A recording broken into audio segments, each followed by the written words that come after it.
Dans cette conférence de 1983, Bernard de Montréal et Richard Glenn discutent du pouvoir des mots et de leur impact sur les individus et le monde. Bernard explique que les mots peuvent être utilisés de manière inconsciente par l'ego, ce qui les rend inefficaces et dénués de pouvoir.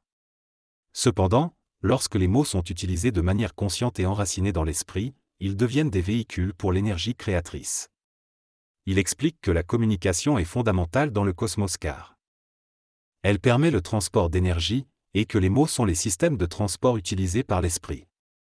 Il suggère également que des êtres humains très évolués utilisent les mots pour créer des civilisations et même des ovnis en les projetant dans le temps grâce au pouvoir de la parole.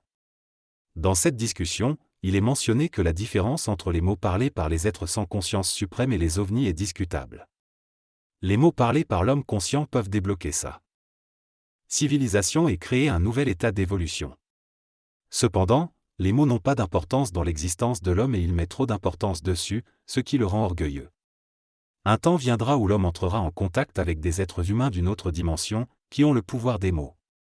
Ces mots puissants pourraient permettre à l'homme d'absorber cette énergie et de créer une nouvelle civilisation. Les traditions hébraïques et la Kabbale utilisent également des mots de pouvoir, mais dans le monde actuel où la plupart des hommes n'ont pas conscience, ces mots ont perdu leur pouvoir. La Kabbale est devenue une philosophie ésotérique qui fascine l'ego de l'homme, mais les mots de pouvoir peuvent nous mettre en relation avec le plan astral inférieur ou la magie noire. Les personnes qui cherchent à utiliser le pouvoir des mots doivent travailler avec leur écran mental et communiquer avec des êtres sur d'autres plans. Cependant, ces êtres peuvent dissimuler des liens avec la magie noire de civilisations anciennes. Pour manipuler l'énergie et les mots sans être influencé par ces forces négatives, il faut être intelligent et centré. L'homme n'a pas besoin d'un maître pour manipuler l'énergie, car il possède le pouvoir en lui. L'intelligence dont il est question ici est différente de l'intellect, elle fait partie de l'évolution future. Les plans manipulent l'intelligence de l'homme afin de maintenir son ignorance et de lui faire croire que le pouvoir provient d'eux, alors qu'en réalité, le pouvoir réside dans la conscience atomique de l'homme sur tous les plans. L'homme deviendra un initié lorsque son pouvoir vibratoire lui permettra d'être en communion avec les extraterrestres et dans la lumière. Il n'y aura plus de maître, de mémoire, de religion ou de système philosophique, seulement une énergie manifestée à travers le mot et l'intelligence dans la forme. Dans cette interview, Bernard de Montréal parle de l'émergence d'une science universelle ou cosmique, qu'il appelle la science de l'atome ou de la conscience. Il explique que la conscience atomique est une partie de l'évolution de l'homme et qu'il y a des personnes sur Terre qui sont prêtes pour cette évolution.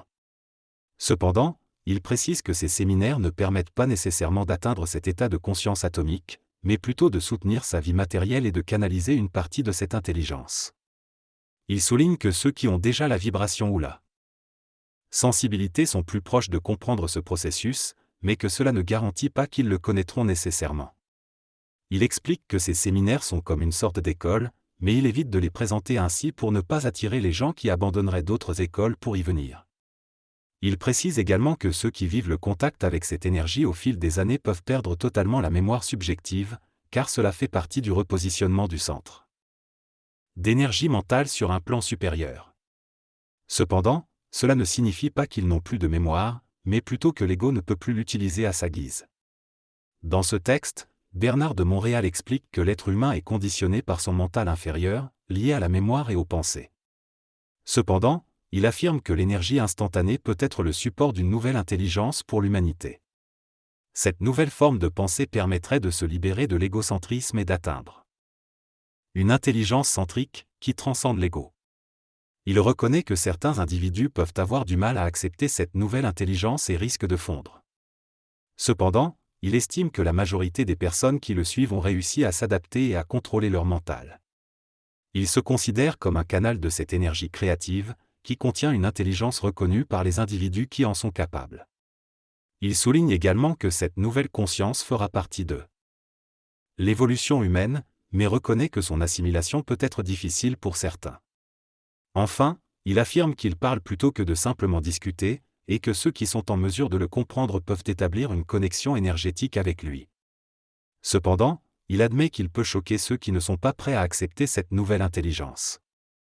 Au cours de cette discussion, Bernard de Montréal et Pierrette discutent de leur capacité à communiquer de la même manière. Bernard explique que s'il y a des personnes capables de parler comme lui, cela est dû à la vibration de leur intelligence qui leur permet de se connecter à l'intelligence universelle. Certains auditeurs suggèrent alors de faire l'expérience de cette communication sur place, mais Bernard préfère ne pas mettre les gens dans l'obligation de le faire.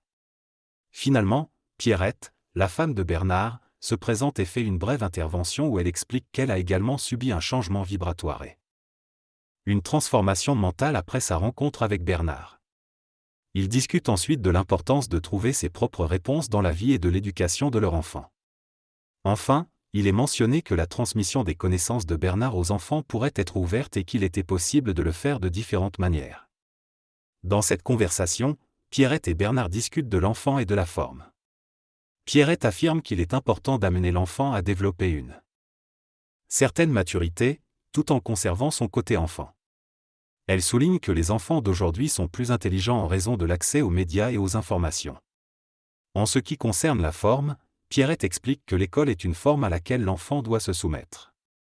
Elle affirme qu'il est nécessaire de diriger l'enfant vers une forme dans laquelle il s'adapte le mieux, en prenant en compte ses propres dispositions. Lorsqu'on lui demande où cette aventure va les mener, elle répond que c'est une façon de mieux comprendre les choses et de se nourrir mentalement.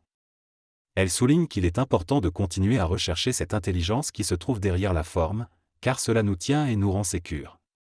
En ce qui concerne la différence entre l'intuition et l'intelligence, Pierrette explique que l'intuition nous ouvre à l'énergie de l'intelligence, mais il est nécessaire de dépasser l'intuition pour entrer pleinement dans cette grande énergie de l'intelligence.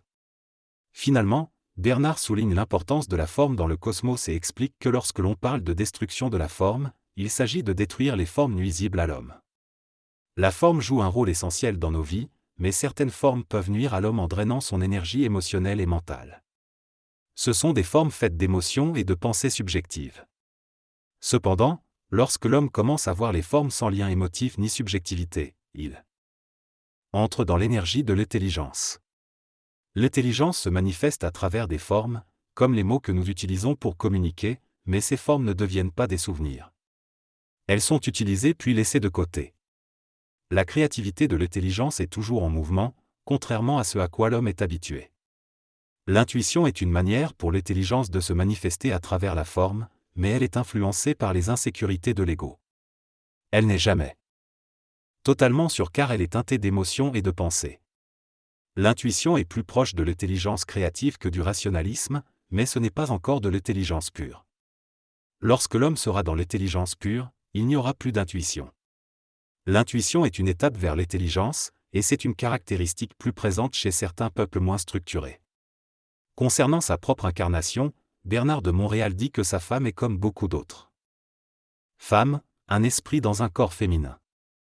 À un certain moment, la dualité entre l'homme et la femme ne peut plus exister dans la conscience cosmique, et la relation entre époux devient basée sur un plan supérieur. Il n'indique pas où cette aventure d'incarnation le mènera lui-même. Dans cette interview, Bernard de Montréal parle de la liberté de sa femme à vivre sa vie de manière créative, en suivant les besoins de son esprit. Il affirme que son épouse est autonome et qu'elle peut travailler dans son entourage ou partir en Californie ou en Europe si elle en ressent le besoin. Il explique que leur relation est basée sur l'intelligence et non sur l'ego, et qu'ils sont bien ensemble mais aussi bien séparés.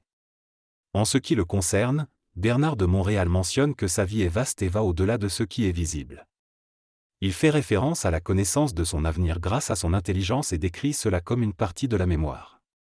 Quant à son arrêt des apparitions publiques en 1984, il explique que c'est dû à sa fatigue, en particulier au niveau de son cœur, car parler beaucoup affecte le muscle cardiaque. Il prévoit de se reposer, de délaisser les séminaires et de se consacrer à d'autres activités, dont la préparation d'une cassette sur l'homosexualité. Il annonce qu'il souhaite expliquer cette orientation de manière approfondie et aider les personnes concernées à comprendre ce qui se passe en elles. Il considère l'homosexualité comme un élément important de l'évolution au XXIe siècle et souhaite diffuser cette information en Amérique, en Europe et au Canada. Dans cette partie de la discussion, Bernard de Montréal aborde la question de la morale par rapport à son travail sur l'homosexualité. Il explique que selon lui, la morale consiste à utiliser son intelligence pour le bien des autres, et donc lorsqu'il enseigne et explique l'homosexualité, il se considère comme moral. Il affirme également que son objectif est de rassurer et de faire comprendre aux personnes homosexuelles pourquoi elles sont attirées par le même sexe. En ce qui concerne la méthode de communication, Bernard de Montréal explique qu'il préfère faire des cassettes plutôt que d'écrire un livre, car il trouve cela plus facile et plus rapide. Il est plus à l'aise pour parler que pour écrire, et il estime que les gens peuvent entendre sa voix et ressentir une certaine vibration en écoutant ses cassettes. Il évoque également le fait que lorsqu'il parle sur une cassette, les personnes perdent temporairement leur mémoire, car il ne s'adresse pas à l'intellect mais à l'intelligence. Cela ne serait pas possible avec un livre, où l'ego interpréterait naturellement les mots. Enfin, l'animateur propose de consacrer la deuxième partie de la soirée à parler de sexualité avec Bernard de Montréal, et encourage les personnes présentes à poser des questions pertinentes mais directes sur le sujet.